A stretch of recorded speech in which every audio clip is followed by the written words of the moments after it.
रामायण जो कि बुराई पर अच्छाई की विजय के प्रतीक है और सबसे बड़े महाकाव्यों में से एक है।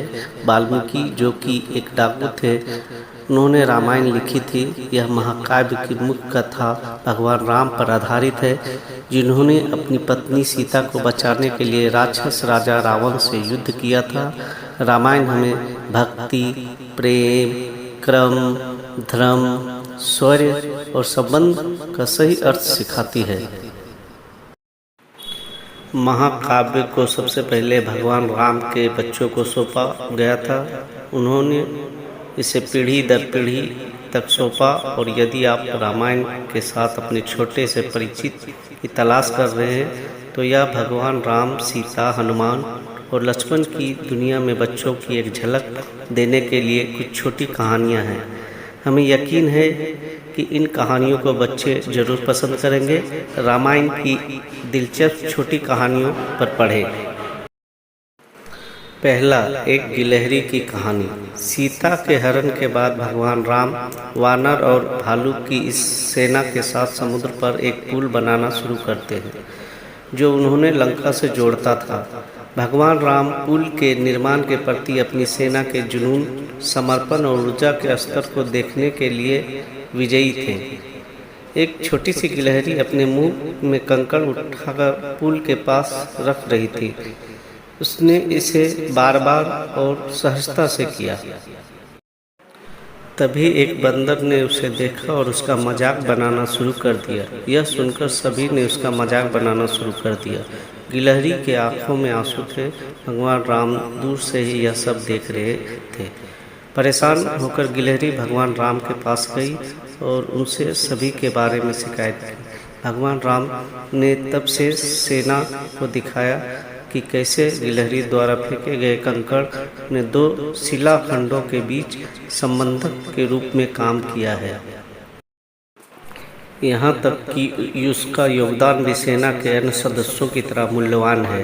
गिलहरी के प्रयास को स्वीकार करते हुए भगवान राम ने गिलहरी की पीठ पर हाथ फेरा। तभी से गिलहरी के शरीर पर श्री राम की अंगुलियों के निशान रह गए। यह बच्चों के लिए रामायण की दिलचस्प छोटी कहानियों में से एक है। कहानी दूसरा, जब हनुमान ने भगवान राम के दिए हुए कार्य को मानने से इनकार कर दिया। राज्याभिषेक समारोह के बाद हनुमान उदास थे। वह बंद आंखों से भगवान राम का ध्यान करते हुए कोने में बैठ गए। उनकी आंखों से लगातार आंसू बह रहे थे।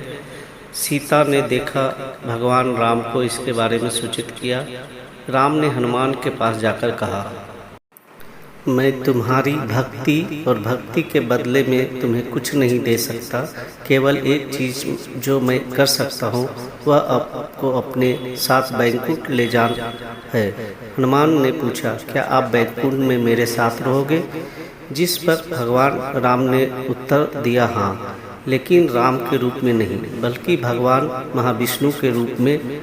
हनुमान ने उत्तर दिया, मैं उस स्थान पर नहीं जाऊंगा जहां भगवान राम मौजूद नहीं है।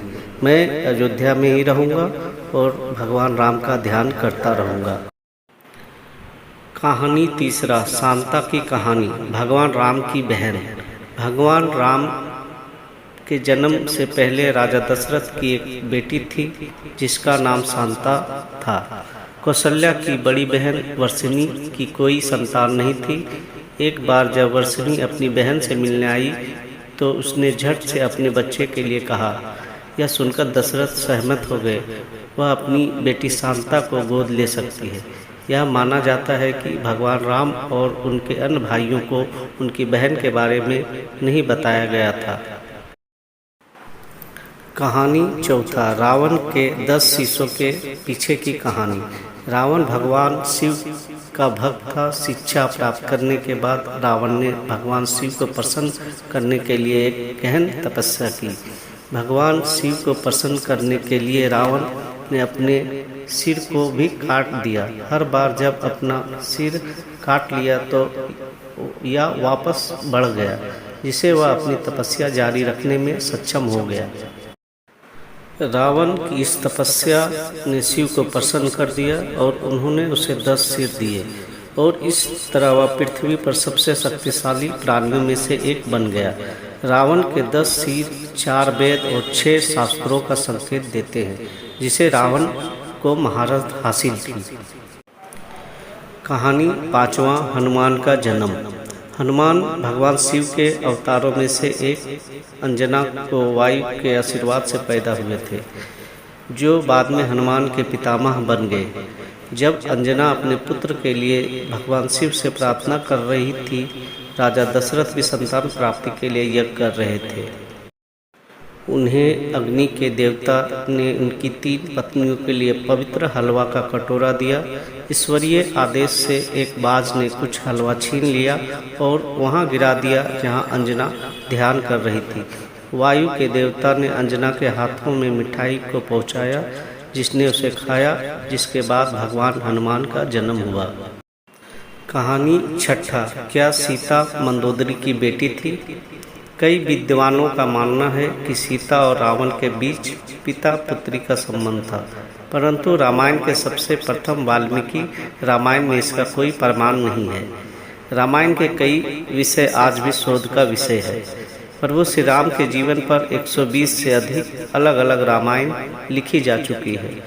इन्हीं में से एक अद्भुत रामायण में इस बात का उल्लेख है कि रावण और सीता का संबंध पिता पुत्री का है। अद्भुत रामायण 2 प्रमुख ऋषियों वाल्मीकि और भरद्वाज ऋषियों के बीच का संवाद है। इस संवाद में एक कथा आती है कि गुदमात नामक ब्राह्मण लक्ष्मी जी को अपनी पुत्री के रूप में पाने के लिए प्रत्येक दिन एक कलश में कुशा के आगे के भाग में मंत्र पढ़ते हुए दूध डालते थे। एक दिन रावण ने ब्राह्मणों की अनुपस्थिति में उस कलश में रख डालकर लंका ले गया। रावण ने वह कलश मंदोदरी को दिया और कहा कि इस कलश का संरक्षण करना, इस विष भरा हुआ है। इसके बाद रावण वन चले गए। अपने पति की उपेक्षा से दुखी होकर आत्महत्या करने का सोचा। रावण द्वारा दिए कलश के रक्त को विष समझकर पी लिया। अनजाने में मंदोदरी के रक्त पीने से वह गर्भवती हो गई। मंदोदरी ने सोचा कि मेरे पति मेरे पास नहीं है, और जब उन्हें यह पता चलेगा कि मैं गर्भवती हो गई हूँ तो वह क्या सोचेंगे। यह सोचकर मंदोदरी तीर्थ यात्रा का बोलकर कुरुक्षेत्र आ गई, जहाँ उनसे गर्भ निकालकर भूमि में दफना दिया। यही गर्भ परिपक्व होकर मिथिला के राजा जनक को खेत में हल चलाते समय माता सीता के रूप में प्रकट हुआ। Thanks for watching my video, DS Punk Media. Please share and subscribe. Thank you.